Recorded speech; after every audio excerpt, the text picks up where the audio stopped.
Welcome to the Red Shoe Realty Podcast. I'm Stacey Sappington. I'm the broker owner, and this podcast and this brokerage were built for the agent to give you all the tools and the knowledge that you need to succeed. And today I am so excited because I have Dom McShan with me today. And Dom is an amazing agent in Waco. So notate that for referral purposes, but he's killing it in so many areas. So Dom, thank you so much for being here and being willing to share what you got going on. Absolutely. Thank you so much for the invitation, and I'm more than grateful and appreciative to be here. Cool. So how long have you been in the business? This is my third year. I was licensed in 2020. Okay. So when we met, that was about, I guess, like a year and a half ago, I think. And so you had barely been in the business for a year and a half. I maybe been in the business, like over a year. So yeah, that was my second year in the business when we first connected. And that surprised me when I learned that about you. That really surprised me just because of the way that you carry yourself, the way that your social media presence, all of the things. So that really, really surprised me and impressed me. And so how did you do it? I think that's what everyone wants to know is how do I get in the business and how do I just kill it right away? What do you attribute that to? I would say if I was to narrow it down to a few things, I would narrow it down to branding, training, systems, and service. So branding specifically being just around my personal brand identity on the marketing tip, because I think that's something where we're in this age where people want to know who they're going to be working with. And it's really effective when you are able to tell your story versus allowing others to tell your story, because then you can really highlight some of your most positive attributes. So for me, as a new agent, my background was in marketing and education. So that is a value that I bring as a real estate agent. So when it comes to serving clients, all of those educational experiences are really, really valuable as far as truly connecting with them, making sure they are informed, and just being able to adapt things to their needs. Just like you would adapt curriculums for particular students, or you will refer students to different resources based on their particular needs. But also when it comes to marketing properties, I really lean into more so on the marketing side of like, hey, I have a vast experience in marketing, and that's going to be very helpful as far as someone that you want to market your home. Other aspects were definitely training, especially as I was starting my business. Because at the end of the day, I kind of invested a lot of my time and energy to making sure that my branding and my systems were set up. But I didn't really have clients just yet. And so I invested that time in the training. So all of the trainings on scripting and just working with buyers, working with sellers, different things to know, researching so many things about my area and just anything. I really feel like I was a sponge during that period. So when I did have those opportunities, like I was ready to go, and I felt very comfortable engaging in all of those different settings. And I think lastly, you have to, deliver on what it is that you set the expectations for. So when it just comes to serving clients well, being responsive and thorough, I think is probably some of the most valuable attributes that I would consider my business is surrounded around. And professionalism, because I am very big, and it can be a pet peeve of mine in the sense of like, I'm one of those people that think, oh, this is how it should be. But I'm a performer, and I appreciate experiences. So just like I expect an experience, I like to deliver that particular experience, and that's something that a lot of clients have shared. Hey, I work with multiple agents, but I've never had anybody, come in and do this or provide this and so forth. So I value all of those aspects. You said something just now that's so smart, setting up systems before you actually needed them. That is genius, and I think that a lot of agents don't really look at it that way, or even look at it as a business, and when you have a business, you have to do that. So that's really smart. I'll tell you, one of the things that is most impressive to me is your social media. And, fun story. So here's how me and Dom met. So my husband and I went to Waco. We were just curious about the real estate market. And so I reached out to a bunch of agents, and Dom actually took my call. And I said, hey, we're curious. Could we tag along on maybe a showing or something? And so we met up with Dom, and we looked at a house. We looked at a couple of houses, actually. And so technically we don't know each other, but your social media makes me feel like I know you. That's what your social media does. So talk to me about, and you have a marketing background, and so you had a bit of an advantage, but for someone who is starting out and putting their brand together, what does that mean? What does it look like, and what should it be composed of? I would definitely say different aspects I would consider are authenticity, some intentionality as far as like the identity in which you want to portray, as far as like what is your brand. So again, starting from the foundation is really important, because the more you get into the business, you actually, in an ideal world, you don't have time to go back and create, or it's a lot harder. It's so much harder once you're, actually serving clients and working transactions, versus when you have that time to just only focus on this. Hey, I'm doing this. You can spend that intentional time to develop the brand that you want and what you want to be associated with. And that's how you can really leverage, how you appear online. And that can be everything from the type of content that you share. That can be how you dress. That can be your tagline and so forth. So for me, I thought very intentionally about words in which I would describe myself, and I came up with astute. And astute can be a term that's really described about being able to leverage different scenarios to the best of your advantage. That applies very well to real estate, because it's not always like I'm the best one, or I'm gonna save you the most. Because sometimes the situation this is not an ideal situation, but these are the cards that you have. What are you gonna do with the cards that you have? And consistency is a really big piece, and I always focus on authenticity and consistency, because people want to feel that connection, kind of how you shared. And on the marketing side, we call that parasocial interaction. Very similar to like a newscaster. You watch this person on the news for 10 years growing up. You're like, oh my gosh, I know them. Yeah. You've never met them, but that's that parasocial interaction. And social media allows you to do that even on a stronger and a deeper level, because you can mix in some of the personal aspects. And when it comes to building relationships, real estate is absolutely a relationship business. And that can make or break a difference between somebody saying, no, I want to work with you. I don't want to work with this particular brokerage. I don't want to work with this particular company. I want to work with this person. I want to work with you. And that's something that I leverage my personal branding in that regard, and having fun with it. So I think you don't have to necessarily overthink it. It's some of those things, if you don't like it, that might not be the best fit, but what are things that you do like, and how do you align those together? Yeah. The latest one that I saw, and I'm going to put it on here whenever I produce this, was the marching band one with the open house sign. Mm-hmm. That was awesome, because it was real estate, but it was also you and your personality. There was so much personality in that. And I love that. And one of the things that I want to take from you that I need to be better about is sharing personal stuff. I used to do that, and for some reason I stopped. But you're right, that people, they have that relationship. They get to know you through that. And so you do an excellent job at that. Was that hard for you, or did that come second nature to share personal stuff? I would say it was a change for me, just because I wasn't as much, because coming on the media side is almost like, I don't want to associate it with being a drug dealer, but like pretty much on the marketing side, like we just know it's so much in media and consumption that I was kind of trained you have to be a prosumer, meaning you produce more than you consume, because and understand like there's just so much media, all your attention. So I don't have social media notifications on my phone at all. But it's also like to be the person that, you want the engagement, you want the notifications, you want to curate these type of strategies. So I was very reserved, I guess, in a sense. But it was very helpful when it comes to business. So when I noticed that value, it became a lot more open. I became a lot more open to it. And again, it just deepens those relationships. And whenever I can share my story, I've had very beneficial experiences that people share. I appreciate you sharing that. Like, that was helpful for me. So that's more of an encouragement for me too. And when it comes, the overall engagement, like that's a differentiator. So if I'm only posting houses or real estate information, like there's so many other people that can post it. So how am I different? You have to think about your differentiator. And for me, that's me, my stories, my personality, my character. And those are things that nobody else can be.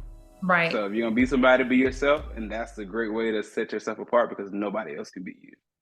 Yeah, I love that. That is so true. And, I think the other thing that people can be afraid of if they're going to share personal things is that fear of being judged or being rejected or what have you. But something I had to overcome early on was not everybody is for me. Not everybody is absolutely. But by sharing your personal side, then people are more able to find someone that they can relate to. You know, I say we're all a lighthouse, and your only job is to put out your light. And whoever's meant to find that light will find you, as long as you're putting your light out there to the world. So right, absolutely. There will always be critics, there will always be critiques. If anything, just consider them like, okay, they're not an opportunity. So like, I don't care about them, because they're not even somebody that's, you know, we don't align. Exactly. But I'm not gonna not allow myself to connect with those that will be a great relationship or opportunities, because I am, you know, fearful of what others may say. So it's let them do their thing. Yeah, let them move on to their realtor. So let's talk about training. You said training was a big thing for you. What was your resource for that? Where did you find the most quality training? I was a sponge in all type of aspects. So it was everything from my brokerage training. So we have trainings in our world. So that was really helpful. With EXP, we also have organization. So I had my mentor. We would have weekly calls and so forth. So that was also really helpful. My mentor had a weekly call every week. Not all the mentees would show up. I was there every week. So again, I think those are things that helped me present myself as more experienced, because I had a mentor that was 20 years in the business. Yeah. And I've been listening to him talk. So there's all these stories and things to be mindful of. So I can even share this, or you want to be mindful about this, because if this happens and this happens, you understand, you know, it's the strategy and the sauce of like, oh, this isn't just filling in a document.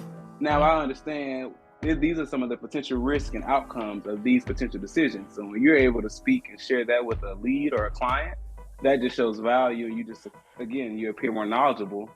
But I also leverage YouTube a lot. And then eventually I did start purchasing some of those courses and so forth, specifically when it comes to marketing and social media. So like Mike Sherrod has a social media marketing masterclass and things like that. So I did invest time into some of those. Coffee and contracts was also one particular service. There are a few of them now, but I started off with coffee and contracts on the branding tip, and they're pretty much a DIY social media for real estate agents. Okay. So they'll give you a full daily calendar of content, and you can copy and paste captions. They give you ideas for the designs. They'll give the Canva template link, so you can click on it, and then you add your picture, you add your colors or whatever. But your content's already created, and they'll even give you additional recommendations for ways to customize it. Wow. But I was also learning at that point how to create my own content in a sense now. So now I don't fully need that calendar. But when I first started off, I didn't fully know what was good content to put out to be consistent, but I wanted to be consistent. So it was like, I think one of the biggest things is to start off doing something. Yeah. Versus I have to figure all of this out. I'm very much so, hey, I'm gonna try it and do it, and we can make edits. Honestly, the worst thing, in my opinion, that can happen is you might get a client. Like when you're starting off your business, you don't have business. Oh, what if people don't like the video? Well, what if somebody does? Or like even if they don't like the video, what is the worst thing that's gonna happen? Yeah. Somebody doesn't like your video? that's the worst? That's all that can happen? Oh, okay, we'll put out the video. Yeah, not so that was, but I will say training on both the sales side and on the agent side, I'll be fully transparent in my regard. I honestly think I focused a lot more on the marketing / generating business side. And I focused on some of my training as far as the agent aspect as I had transactions. Yeah. Well, that's still had a baseline, but it was kind of like, because for me, some of this is like abstract when it comes to learning so many of the nuances and details of contracts. I haven't even done a transaction yet. I don't even fully understand what you're talking about. Exactly. That's why I think that the way you did it makes sense, because I mean, at least that's how I learn. If I can't do it hands-on, you can teach me, you can train me, I can write notes, but I'm not going to know how to do it unless I'm actually doing it. But taking that time to always, again, then going back to my training resources, utilizing my broker, utilizing my mentor, and like always checking in with them first to make sure that I'm, presenting the best light. I'm like, okay, like literally I got my first client and we signed. It was our first client. No, we went on the contract. So I wrote I was trained on how to write my contract. Everything was good. My mentor taught me. And then we got on the contract and I was like, so what do we do now? Literally, I was like, because nobody told me, like, oh, you forwarded to title. I was like, well, okay, so how do I, who do I forward to it? Who do I forward it to it? Yeah. Title. Is there a general email? Do you call them to get the email, or like what's going on here? But I figured it out, and it was okay. That's why I leaned on my mentors and resources, and then as I did have opportunities, I invested more on that training tip if I ever struggled with something, or like, oh, I'm working with buyers now. Let me make sure I want to go to how to work with buyers effectively training. And I was like, oh, this is how they set it up. Having a consultation. Not just saying, oh, let's connect and let's go view houses. No, let's develop a consultation strategy and things like that. Yeah, that's genius. That's really smart. And, you know, that speaks to the power of mentorship. You know, when I first started, I worked with a broker that did not offer me any support, zero. So I was just basically figuring everything out on the fly, and some of it I was doing wrong. And so the power of mentorship is incredible, because you can get under contract and then go, okay, hey, what's next? You know? And I have to give a lot of credit, huge credit actually, to a lot of my success is my mentor, John Morris. I call John, he's kind of my old Dave Ramsey, because he's very risk averse, but it's so helpful. And I would much rather, and you know, he was very big on like, hey, once you get out of mentorship, you can do whatever you want. You can do it. But if you're under my mentorship, I need you to do it this way. Follow this process. There's a reason for this. This is what I've been doing for, you know, so many years, and I appreciate it. I understood that. So that was very helpful as far as like me starting off, having that strong mentor and those weekly training resources. Yeah, absolutely. And then last but not least, you mentioned service and systems. And I am hearing just in what you're saying that you really kind of hold yourself to a higher standard when it comes to that. Absolutely. I'm a techie. So I love technology in general when it comes to making things seamless and efficient and like not double working. And oftentimes you can offer a better client experience when you offer certain experiences. I mean, even just starting off from a simple CRM, just being able to follow up and track communication. That was something that was huge for me, and being able to nurture those clients. Because I think a lot of times as new agents, we think people are just on fire, ready to go immediately. And that's typically never the case. It takes so much, especially with online leads. It takes so much time to nurture and follow up. So I would leverage systems, so different campaigns. And again, I would always start and make adjustments. So the first campaign I had, it was like a basic KV core campaign. I didn't really like it because I felt like it wasn't as personal. Like, this isn't my style, this isn't my swag, but I hadn't had necessarily time to develop what I wanted. So I put that on as, you know, a short-term solution, but it was generating clients. So it was like, you know, people are responding to emails, and I'm like, oh, look at that. I didn't even send that. Somebody responded. Wow. So I think that's another great way of leveraging technology, but even when it comes to things like scheduling my consultations and appointments. And I think it's also setting yourself up to, you know, not burn yourself out, but setting yourself up as a professional too, which in my regard, that was some of my branding pieces. Like, I want to be accessible and available, but, you know, just like you have an attorney or any other professional, it's not like I'm just on beck and call at any point at any time. And there's a process. So we need to go through a consultation so I can educate you and get to know you. And then the next step is we're going to review our documents and disclosures and our buyer's rep agreement. And it's like, so commanding the process. Right. So I spent a lot of time developing what my systems and my processes are and refining those as things go on.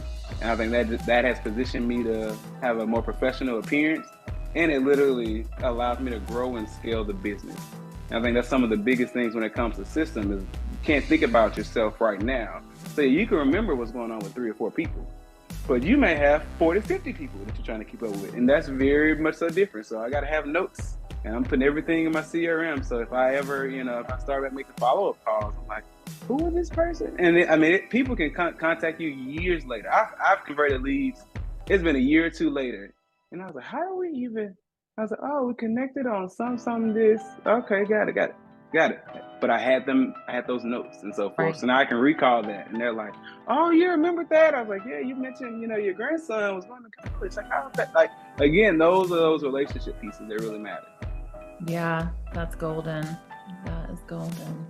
And now I'm in the process of trying to document it. So as I, you know, train and support other agents, it's one thing to have your own thing going and on your own things in your head, but how do you now document it and like be able to share this so it can be replicable by others? So that's my focus now.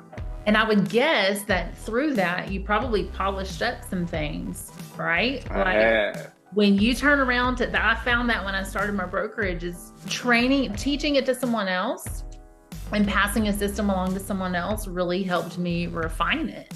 So, yeah. And even, and in some regards, I've had to think a bit more intentional about like making it more, still want to be personal, but more generic. Right. Because it's not going to be only from me. So now it's like, how do I make this effective? And that can take a lot more time. But to make this more, general in a sense to where it can apply to any agent, not just particularly me. Yeah, that's smart. Well, Dom, I really appreciate you sharing all that. I'm like I said, I'm so impressed with you. I'm super excited to see what all you do and where you go. And I'm really thank you. My pleasure. So anything I can do as far as just sharing resources, information, I'm more than happy to do so. I think that's the collaborative spirit that we should have. Yeah. And we all get that energy back in certain ways. Yes, absolutely. Thank you for saying that. And y'all, if you have someone that you need to refer that is looking to buy in Waco, what other areas do you cover? Because I know it's not just Waco. Waco, Temple, Texas, and Killeen. That's my main area. So that I-35 stretch between Dallas and Austin. Okay.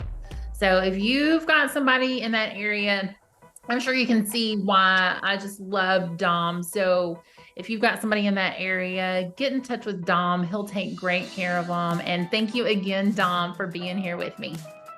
No problem. Well, thank you so much, and I appreciate the opportunity. All right. Okay, guys, we'll see you next time.